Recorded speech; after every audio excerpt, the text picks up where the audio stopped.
इस पे बैठ जाइए आप, यहाँ पे थोड़ा सा दिक्कत आपको नहीं। इसको मैम लेते जाइए, इसको एक जी बुक इसको लेते जाइए।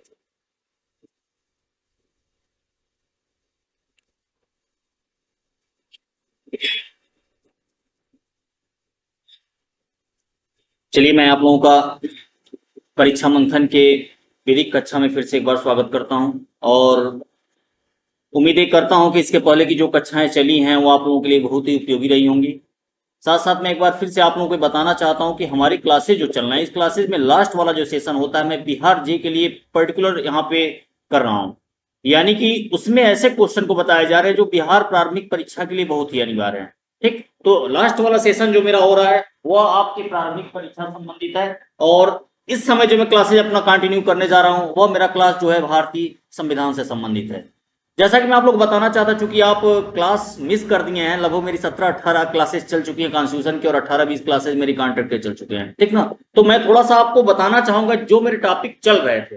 देखिए, मेरा टॉपिक जो चल रहा था आपके समता के अधिकार पे चल रहा था।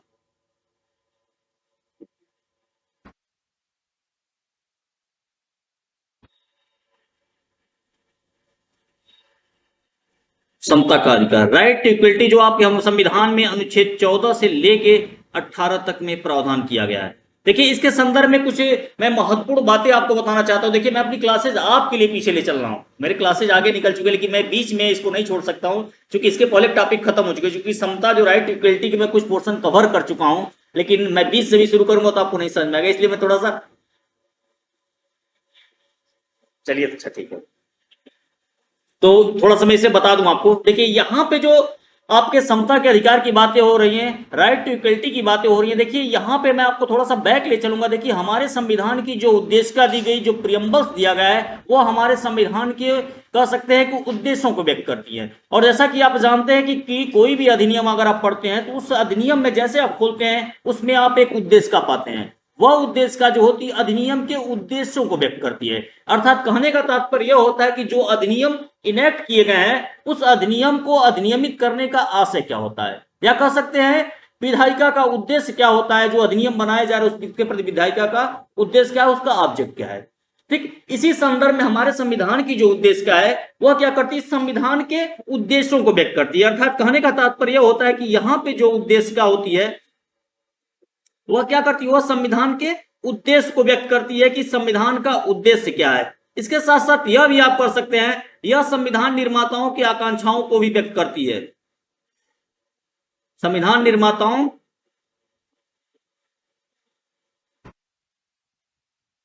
की आकांक्षा को भी क्या करती है, यह व्यक्त करती है। ठीक, जैसा कि मैं आपको बताना चाहता हूं कि जब हम उद्देशिका पे पढ़ते चलते हैं तो उद्देशिका कहती है you are the peoples of India. यानी हमारे संविधान की उद्देशिका जो यह बताती है कि हमारे यहाँ जो राजनीतिक संप्रभुता है किसमें निहित है, you are peoples of India में, यानी कि हम लोगों में निहित है। लेकिन अगर विधिक संप्रभुता की बातें आती हैं तो विधिक संप्रभुता जो होती है किसमें निहित होती है, हमारे संविधान में निहित होती है।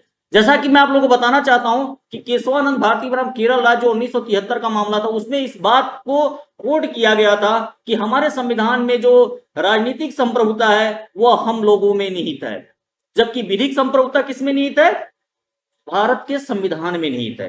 क्यों निहित है, क्योंकि हमारे यहां माना जाता है कि संविधान ही संप्रभु है। और संप्रभुता की जैसा कि मैं चर्चा इसके पहले की जो क्लासेस में उसे बता चुका हूं कि जब हम नेचर की बात करते हैं, जब संविधान के नेचर की बात करते हैं, तो हमारे यहाँ जो व्यवस्था दी गई वो संघात्मक और एकात्मक का मिश्रण है। और संघात्मक संविधान की सबसे महत्वपूर्ण विशेषता होती है कि उसमें संविधान की सर्वोच्चता होती है। संविधान की सर्वोच्चता का तात्पर्य यह है कि हमारे यहाँ क्या है, विधि का शासन है। विधि का शासन का तात्पर्य क्या है कि हमारे निष्पक्ष न्यायपालिका है।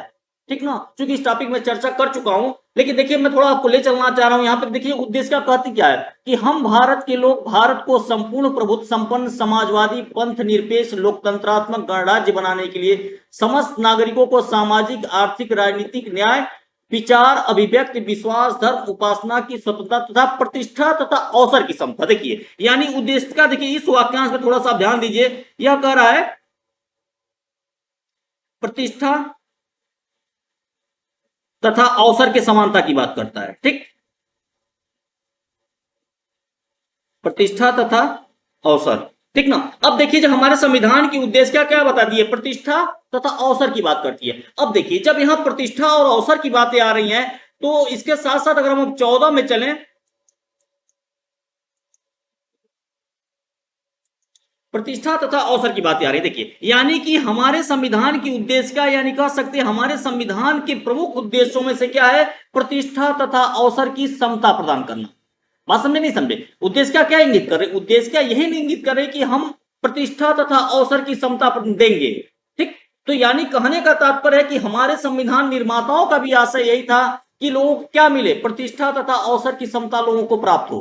ठीक ठीक, बात समझ नहीं समझे? क्योंकि उद्देश्य क्या, देखिए उद्देश्य का तात्पर्य यही होता है कि यह संविधान निर्माताओं की आकांक्षाओं को बताती है, उस अधिनियम के उद्देश्यों को बताती है। इसी तरह हमारे संविधान के उद्देश्य का भी संविधान के उद्देश्यों को व्यक्त करती है, ठीक। तो यहां पे जो उद्देश्य का बताती है क्या, प्रतिष्ठा तथा अवसर की समता की बात करती है। किसकी करती है?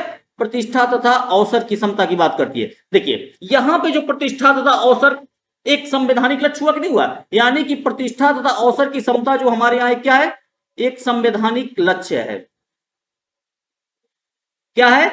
एक संवैधानिक लक्ष्य हुआ कि नहीं हुआ? अब देखिए यहां पे जो संवैधानिक लक्ष्य दिया है, इस संवैधानिक लक्ष्य को देखा जाए तो गतिशील करने के लिए,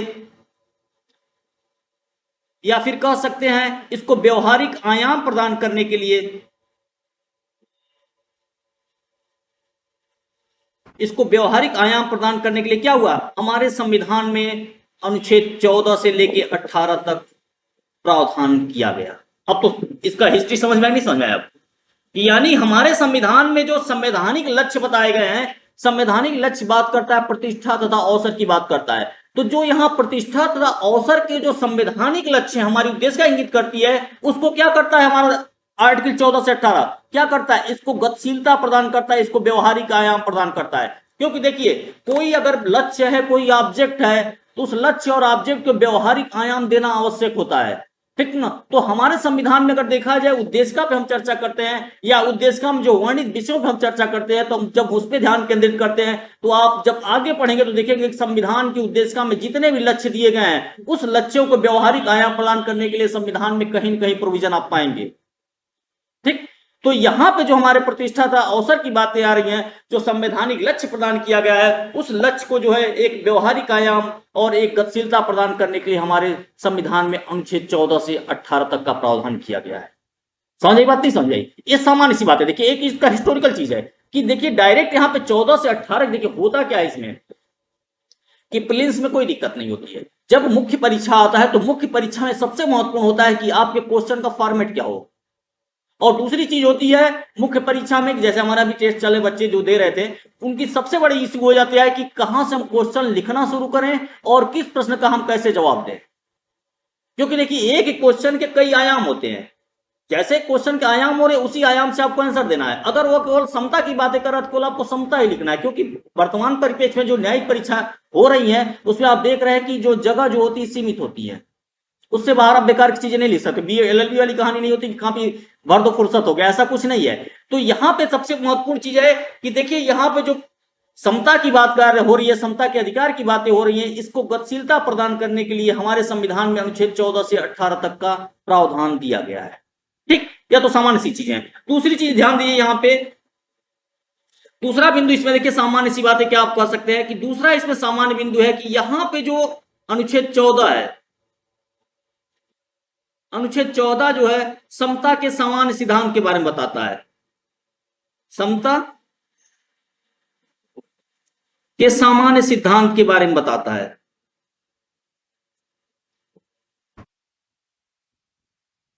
यानी कि आर्टिकल 14 जो है समता के सामान्य सिद्धांत के बारे में बताता है। और उसके बाद जो आपका यहां बचता है अनुच्छेद 15 से 18, अनुच्छेद 15 से 18 जो होता है यह इसके विशिष्ट दृष्टांत हैं। यह क्या है? इसके विशिष्ट दृष्टांत हैं, ठीक। अगला पॉइंट यहां देखिए, यहां पे हमारे संविधान में जो कह सकते हैं आर्टिकल 14 से 18 तक जिस समता की बात की गई है वह कहीं ना कहीं डायसी द्वारा प्रतिपादित विधि के सिद्धांत से प्रेरित है। यानी कि हमारे यहां जो समता की बातें हैं वह डायसी महोदय